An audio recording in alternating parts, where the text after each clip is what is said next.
Okay, good morning. So what we're going to look at is placing in the camshaft today and the fuel lift pump. Now, I've already mentioned the camshaft bearings. There's 3 of them on a BMC 1800 diesel. One towards the front where the water pump is, one bang on centre, and then one right to the rear where the gearbox mounting plate is. Now, I've already checked these and they are still within spec. However, it's key that you do check these. Any signs of wear, any signs of scoring, and they should be replaced. Now, it can be done at home. There's plenty of tutorials online to do that. However, I've always had it done in the machine shop just so that they're done completely to spec. Now, what I've done is I've chosen the best of my camshafts, okay, which is presently this one here. Okay, it's completely free from scoring, and all I've done is slightly lubricate it, and then what you're looking at is to carefully place it through the front camshaft bearing. Okay, making sure that you don't scratch it on the way. Okay, nice gentle process, keeping it completely straight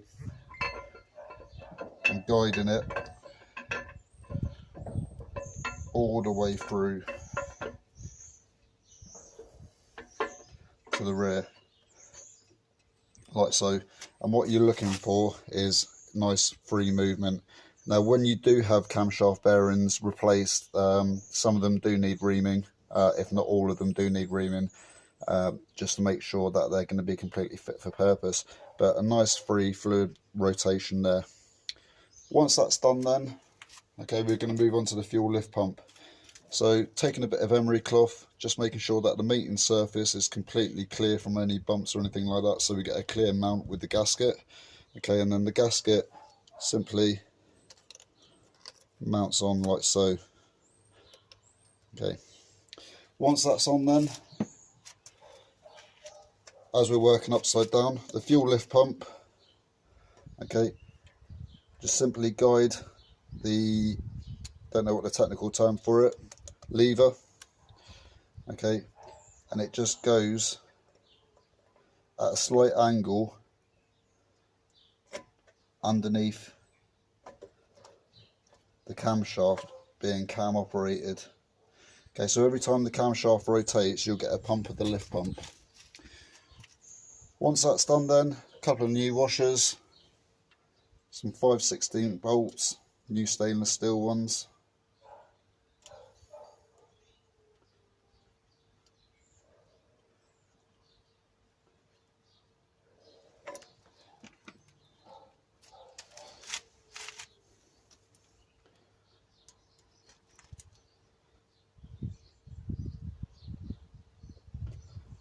And then what we do is, using either a 5/16 spanner or a ratchet with an extension, is we gently torque those up until they sit fully home.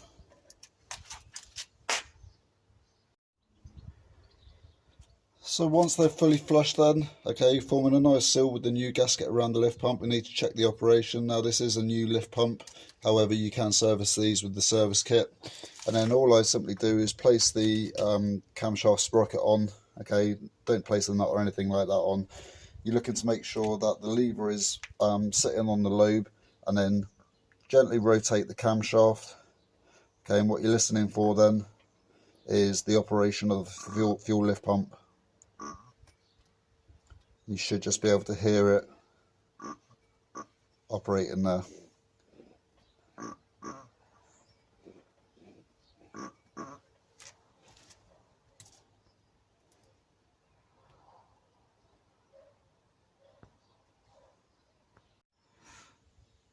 Okay, so exciting times, well for me anyway. The crankshaft has come back from the workshop after being reground. They've done an absolutely brilliant job. That's DR James down in Poole. It had rolled bearings in 2 places, so it's now being reground, and I've got the corresponding replacement bearings from Charnley's, really good supplier of aftermarket BMC parts. Now, a few points to note on this one then. The crankshaft retainers, i.e. the top parts which retain the crankshaft, they are specific to the engine. So when this engine is cast manufactured, okay, these are cut out afterwards, so they're absolutely specific to that engine. exactly the same. You can't mix and match from another engine. The same with con rods. Okay, it's a massive no-no. They must be completely true to that engine, and if in any way they're not fit for purpose, you need to look at getting it remanufactured professionally. Now, what you'll need for this one then is a torque wrench set up for 102 Newton meters, obviously the replacement bearings, the replacement thrust bearings, okay, which are again from Charlie's, and we're just going to go through the purpose of prepping it and then fitting those parts. So as much as you think you've cleaned and prepped the engine, there's always contaminants on there. So what I'm going to do first is just go over all the items that we're going to fit, just with a bit of lint-free cloth and some panel wipe, and just make sure it's completely free from any grease or debris.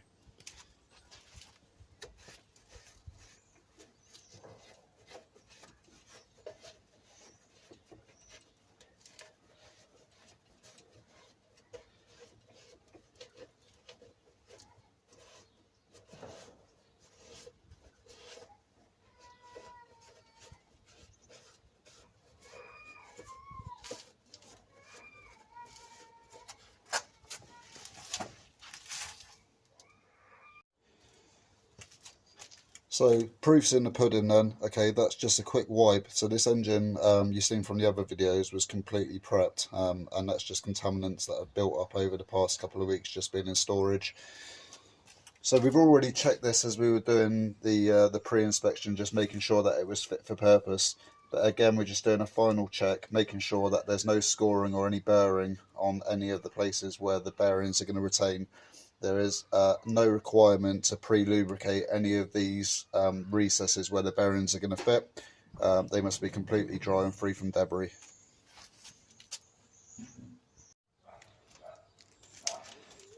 Okay, as mentioned then, the replacement bearings from Charlie's, really good quality item.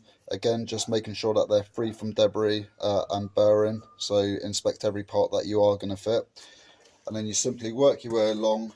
Okay, you notice that there's a small lip at the top which match up or marry up with the notches, the recesses where they're going to sit.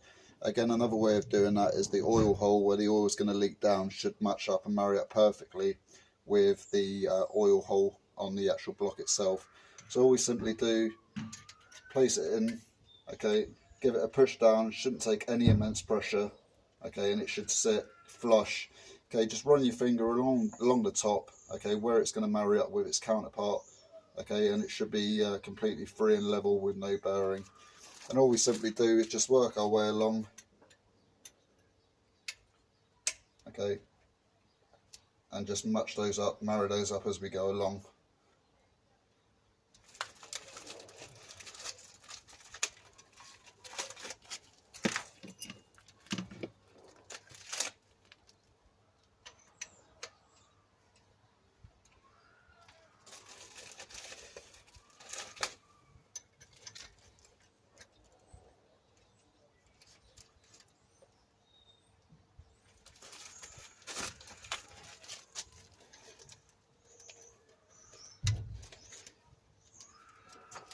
And that's the bottom shells, bearings, fit snugly in place, okay, with absolutely no bearing or anything along the top where they're going to marry up.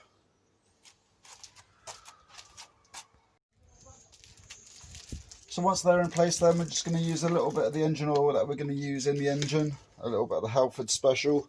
Okay, and just taking a finger, we're just going to lightly pre-lubricate, okay, the lower half of the bearing shells. Okay, nothing major, it's just so that when we go through rotating the engine, we're not doing it on a completely dry metal on metal. Okay, just a light barrier on each side.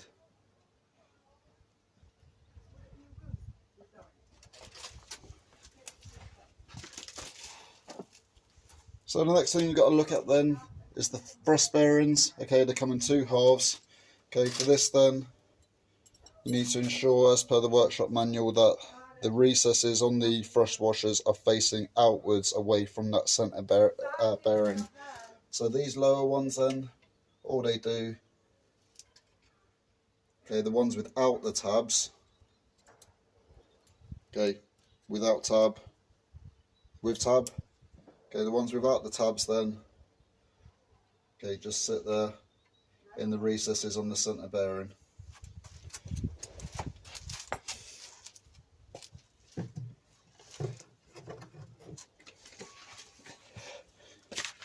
Okay, the crankshaft itself then, big cumbersome item, okay, lovely polished up, okay, and DR James, as mentioned from down in Poole, okay, have marked up what replacement bearings I needed after it was reground. So the main bearing journals 0.010 undersize, and for the Conrod big end journals are going to be 0.020 undersize. So the crankshaft's all been wiped down again with a panel wipe to ensure that there's no sort of metal fragmentation, any debris or grit left over from the regrinding process. You're going to get a little bit of engine oil on it now, so it doesn't really need to be free from any grease, but any heavy dirt buildup must be removed.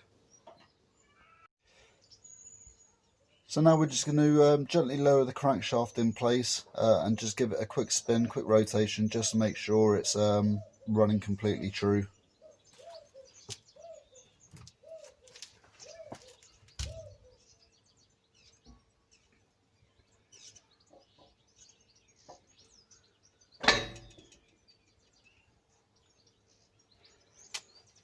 So there we go, crankshaft's now dropped in.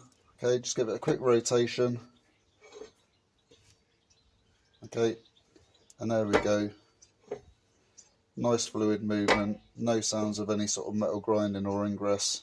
Okay, and just by doing that, you can see the light film of oil that we've placed on is now working its way around and just sort of pre-lubricating the crankshaft itself.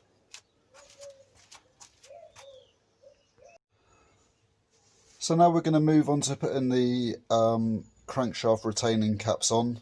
Okay, first of all we need to make sure that the actual caps are free of any dirt or grime, and then placing the counterparts to each of the bearings into each one.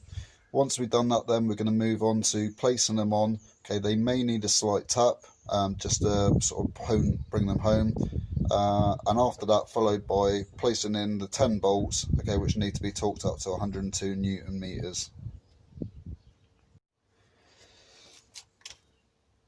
So as we're moving along then, just another point to note, okay, the different carrier, i.e. top parts, some of them are labelled up as front, which means that they're going towards the water pump, i.e. the front of the engine.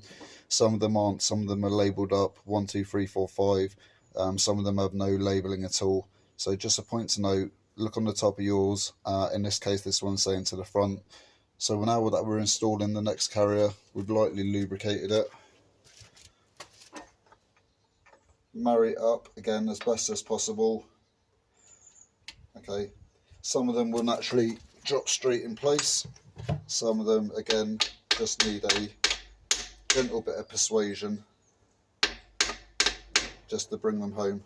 Again, once they're in, just giving the crankshaft a rotation or two just to make sure that it's completely running true. So now all our top caps retainers are in place, and I've just matched up the 10 bolts that are going to retain those on the top. Again, rotating the crankshaft, making sure that it's free from any sort of grinding noise, and just giving it a final check that everything's in line. Again, the bolts will help align those. So what I'm going to do is just go around. The closest I've got is a 19mm socket. Just go around and do them up, you know, sort of fully home, and then go around with the torque wrench and just make sure they're torqued up to 102 Newton meters.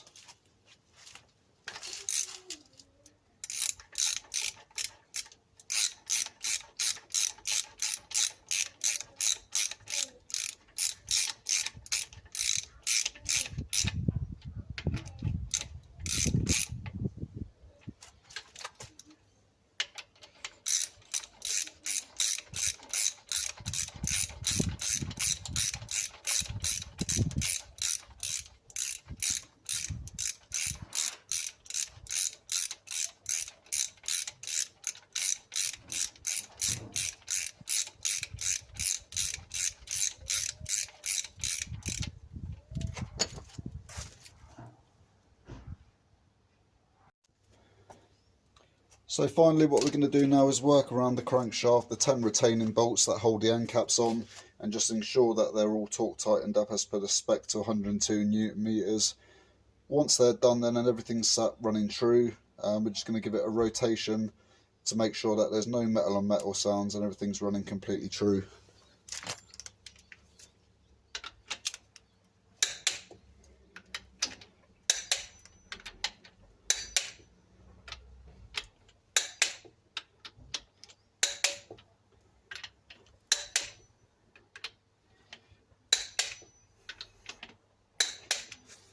Right, happy with that. So let's have a look then. Okay, just with your hand, just rotate the crankshaft.